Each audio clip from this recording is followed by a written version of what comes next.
여러분 질문 하나 드릴게요. 지금 이 순간 여러분의 집 안에 카메라가 있다면요? 침실 천장, 거실 구석, 주방 한쪽 벽면. 아무도 모르게. 조용히. 24시간. 설마 그런 일이 있겠어? 싶으시죠? 근데 오늘 제가 가져온 이야기는요. 실제로 일어난 일입니다. 결혼하고 시댁 식구들과 함께 살게 된 한 여성.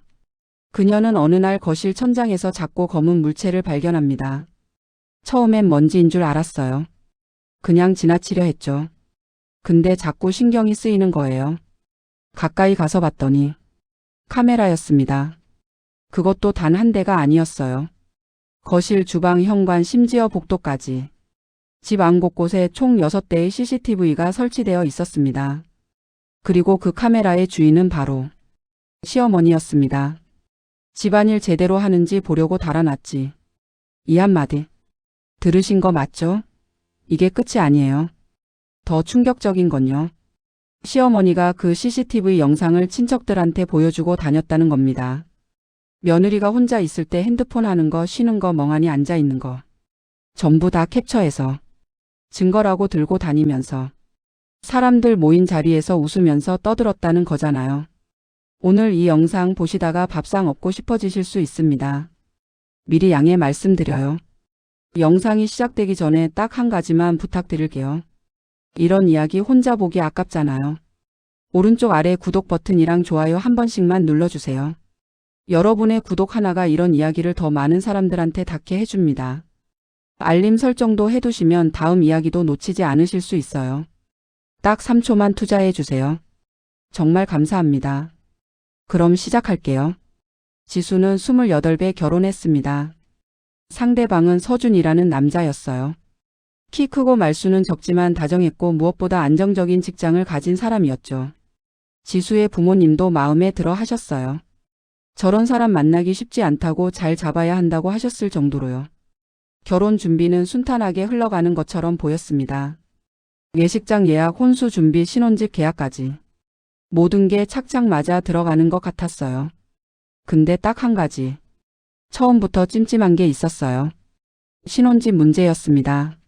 지수는 당연히 둘만의 공간에서 신혼생활을 시작하고 싶었어요. 서준이도 처음엔 그러자고 했거든요. 우리 둘이 살자. 독립하자고. 근데 결혼식 2달 전 갑자기 말이 바뀌었습니다. 어머니가 몸이 좀 안 좋으셔. 당분간 같이 살면 안 될까? 지수는 잠깐 망설였어요. 당분간이라고 했으니까요. 그리고 서준이 얼굴을 보니 뭔가 복잡한 표정이더라고요. 어머니한테 이미 뭔가 얘기가 된 것 같기도 하고. 지수는 결국 고개를 끄덕였습니다. 그래. 당분간이면 괜찮지. 그게 실수였습니다. 시어머니 박 여사는 처음부터 보통 분이 아니셨어요. 첫 만남에서부터 지수를 위아래로 후어보더니 대뜸 이런 말씀을 하셨거든요. 우리 서준이가 눈이 좀 높아서 걱정했는데 뭐 이 정도면 됐나. 이 정도면 됐나. 지수는 그 자리에서 얼굴이 굳었지만 웃으며 넘겼어요.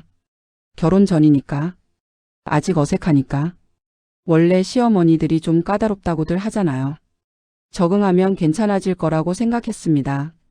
결혼 후 함께 살기 시작하면서 지수는 곧 깨달았어요.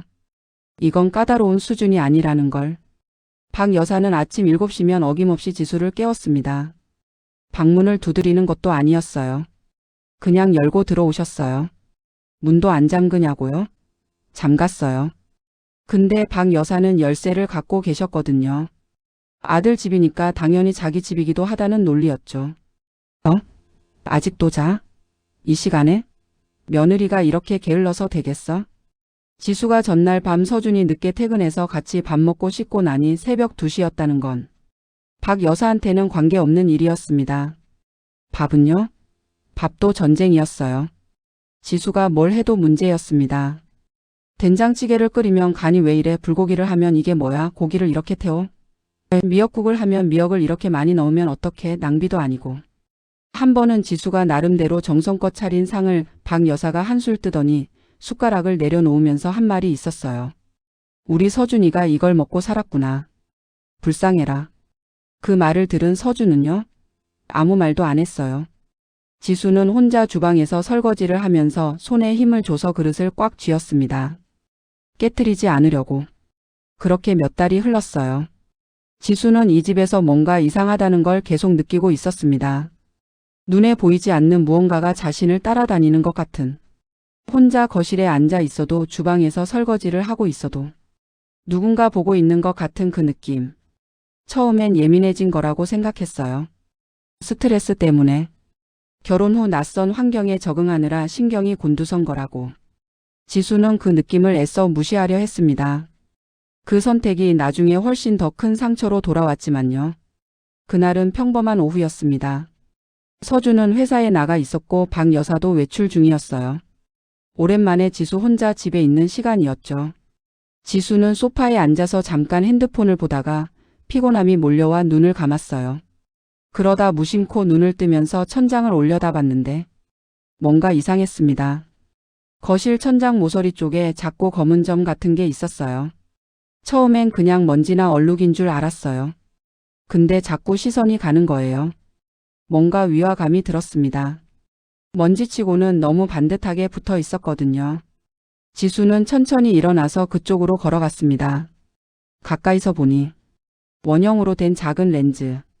그 옆에 아주 가는 선. 벽면을 타고 올라가 천장 몰딩 사이로 사라지는 선.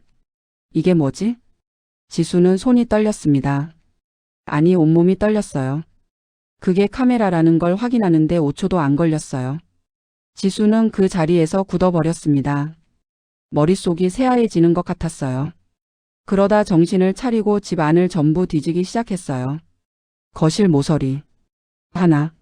주방 위 선반 틈. 하나. 현관 신발장 위. 하나. 복도 조명 안. 하나. 화장실 환풍기 옆. 하나. 5개였습니다. 지수가 처음 발견한 것까지 합치면 총 6개. 집 안 구석구석에 아주 정교하게 눈에 잘 띄지 않도록 숨겨진 6대의 카메라. 지수는 화장실 바닥에 주저앉았습니다. 생각해 보세요. 그동안 지수가 이 집에서 뭘 했는지를. 아무도 없다고 생각하고 혼자 울었던 것도. 전화 통화하면서 친구한테 힘들다고 털어놨던 것도. 귀찮아서 머리 질끈 묶고 민낯으로 돌아다녔던 것도. 소파에 누워서 다리 올리고 핸드폰 봤던 것도. 전부 찍혔다는 거잖아요. 지수는 한참을 거기 앉아 있다가 손을 부들부들 떨면서 박 여사한테 전화를 걸었습니다. 어머니, 지금 어디세요? 왜, 무슨 일이야? 집에 좀 와주세요. 드릴 말씀이 있어요. 박 여사가 돌아왔을 때 지수는 거실 한가운데 서 있었어요. 카메라 6대를 모두 뜯어서 탁자 위에 올려놓은 채로. 이게 뭐예요, 어머니? 박 여사는 카메라들을 후어보더니 한숨을 한 번 쉬고는 말했습니다. 아, 들켰네. 집안일 제대로 하는지 보려고 달아놨지 뭐. 그 말투가요. 이상한 짓 들킨 사람의 말투가 아니었어요. 마치 뭔 당연한 일을 굳이 설명해야 하냐는 듯한 그런 무심한 말투였습니다. 어머니, 이건 불법이에요. 동의 없이 사람 촬영하면 안 돼요. 그러자 박 여사가 눈을 치켜뜨더니 말했어요. 불법? 내 아들 집에 내가 카메라 단 게 뭐가 불법이야. 며느리가 집안일은 안 하고 맨날 뒹굴거리니까 내가 확인하는 거지. 그게 잘못이야? 지수는 말문이 막혔습니다. 며칠 뒤 박 여사 쪽 친척들 모임이 있었습니다. 원래 지수는 그런 자리가 불편했어요. 시어머니 친척들이 모이면 어딘가 자신이 평가받는 기분이 들었거든요. 근데 안 갈 수도 없으니까. 서준이랑 같이 따라갔습니다. 처음엔 그냥 그런 자리였어요. 음식 먹고 이런저런 얘기 나누고. 지수는 최대한 얌전히 앉아서 눈치 보면서 웃고 있었고요. 그런데 박 여사가 갑자기 화제를 바꿨습니다. 아, 우리 며느리 얘기 좀 해도 돼요? 요즘 너무 웃긴 애가 있어서. 지수는 그 순간 뭔가 불길한 예감이 들었어요. 우리 며느리 말이야. 하루 종일 핸드폰만 해. 집에 혼자 있으면 뭐라도 해야 하는 거 아니야? 청소도 안 하고 밥도 안 하고. 소파에 들어 누워서 맨날 핸드폰이야, 핸드폰. 웃음소리가 터져 나왔습니다. 친척들이 킥킥거리면서 지수를 쳐다봤어요. 지수는 얼굴이 화끈거렸어요. 근데 아직까지는 참을 수 있었어요. 그냥 억측으로 하는 말이려니 싶었거든요. 근데 그 다음 말에서 지수는 숨이 멈추는 것 같았습니다. 내가 어떻게 알겠어요? 집에 카메라를 좀 달아놨거든. 덕분에 다 찍혔지 뭐야. 얼마나 생생하게 찍혔는지 화질도 좋아. 박 여사가 핸드폰을 꺼냈습니다. 영상이었습니다. 지수가 소파에 누워서 핸드폰을 보고 있는 영상. 날짜와 시간이 찍혀 있었어요. 그게 친척 한 명 핸드폰으로 넘어가고 또 옆 사람 핸드폰으로 넘어가고. 사람들이 웃으면서 봤어요. 야, 진짜 꼼짝도 안 하네. 저러면서 며느리 노릇한다고? 지수는 그 자리에서 일어나고 싶었어요. 소리를 지르고 싶었어요. 근데 다리에 힘이 풀려서 움직여지지가 않았습니다. 서준은요? 서준은 그 자리에서 조용히 앉아 있었어요. 뭔가 불편한 얼굴이긴 했지만 아무 말도 안 했습니다. 한마디도요. 지수는 그때 처음으로 확실하게 깨달았어요. 자신이 이 자리에서 보호받을 수 없다는 걸. 집으로 돌아오는 차 안 지수는 창문 쪽으로 얼굴을 돌리고 있었어요. 서준이 말을 걸었습니다. 어머니가 좀 심하긴 했는데 그냥 웃자고 한 말이야. 너무 신경 쓰지 마. 지수는 대답하지 않았습니다. 웃자고 한 말. 그 말이 얼마나 많은 걸 무너뜨렸는지. 서준은 아마 영원히 모를 거였어요. 지수는 그날 이후로 며칠 동안 거의 말을 안 했습니다. 밥은 먹었어요. 청소도 했어요. 겉으로 보면 그냥 평소랑 똑같이 생활했습니다. 근데 속에서는 뭔가가 계속 끓고 있었어요. 조금씩 조금씩. 그러던 어느 저녁. 서준이 퇴근해서 들어오는데 박 여사가 현관에서부터 대뜸 이렇게 말하는 거예요. 서준아, 오늘 며느리가 장 보러 간다고 나갔는데 3시간이나 걸렸어. 마트가 어딘데 3시간이야. 어디서 뭘 하다 온 거야? 지수는 주방에서 그 말을 들었어요. 식칼을 내려놓고 거실로 걸어 나왔습니다. 어머니, 저 마트 갔다가 친구 잠깐 만났어요. 결혼하고 나서 친구도 못 만나요? 박 여사가 눈을 가늘게 뜨면서 말했습니다. 친구? 어떤 친구? 남자야, 여자야? 네? 남자친구 만난 거 아니야? 유부녀가 혼자 나가서 3시간이나 있다 오면 의심받을 수 있지. 지수는 잠깐 눈을 감았다가 떴습니다. 어머니, 저 고등학교 친구 만난 거예요. 여자친구요. 그리고 저 유부녀 맞는데 유부녀는 외출도 마음대로 못해요? 박 여사가 버럭 소리를 질렀습니다. 말버릇이 왜 이래? 내가 뭘 잘못 물었어? 그냥 물어본 거잖아. 서준이 사이에 끼었어요. 어머니 그만하시고. 지수야, 너도 그냥 넘어가. 지수는 그 말에 서준을 똑바로 쳐다봤습니다. 서준 씨는요? 서준 씨는 뭘 어떻게 생각해요? 어머니가 나한테 하는 말이 지금 정상이라고 생각해요? 서준이 눈을 피하면서 말했어요. 어머니가 원래 좀 직접적인 분이잖아. 아기는 없어. 아기는 없어. 지수는 그 말이 귀에 박혔습니다. 카메라 6대. 친척들한테 돌린 영상. 새벽에 방문 열고 들어오는 것. 밥상 앞에서 불쌍하다고 한 것. 장 보러 갔다가 남자 만나러 간 것 아니냐고 한 것. 이 모든 게 아기가 없다고요? 지수는 그날 밤 서준과 처음으로 제대로 싸웠습니다. 목소리를 높이는 싸움이 아니었어요. 오히려 반대였어요. 지수는 차갑고 조용한 목소리로 말했습니다. 서준 씨, 나한테 솔직하게 대답해줘요. 나 이 집에서 며느리예요? 아니면 감시 대상이에요? 서준이 대답을 못했습니다. 지수는 계속 말했어요. 어머니가 카메라 달아놓은 거. 영상을 친척들한테 보여준 거. 그게 잘못된 거라고 생각해요? 안 해요? 서준이 한참 있다가 말했습니다. 잘못된 거긴 한데 어머니한테 그냥 하지 말라고 하면 되잖아. 그냥 하지 말라고 하면 된다고요. 지수는 그 순간 뭔가가 뚝 끊어지는 소리를 들었습니다. 마음속 어딘가에서. 다음 날 아침이었습니다. 박 여사가 또 방문을 열고 들어왔어요. 7시가 채 되지 않은 시간에. 아직도 자? 일어나서 아침 준비해야지. 지수는 눈을 뜨고 천장을 잠깐 바라봤습니다. 그리고 일어났어요. 세수하고 단정하게 옷을 입고 식탁에 앉아있는 박 여사 앞에 가서 앉았습니다. 어머니, 드릴 말씀이 있어요. 박 여사가 핸드폰을 보다가 고개를 들었어요. 뭔데?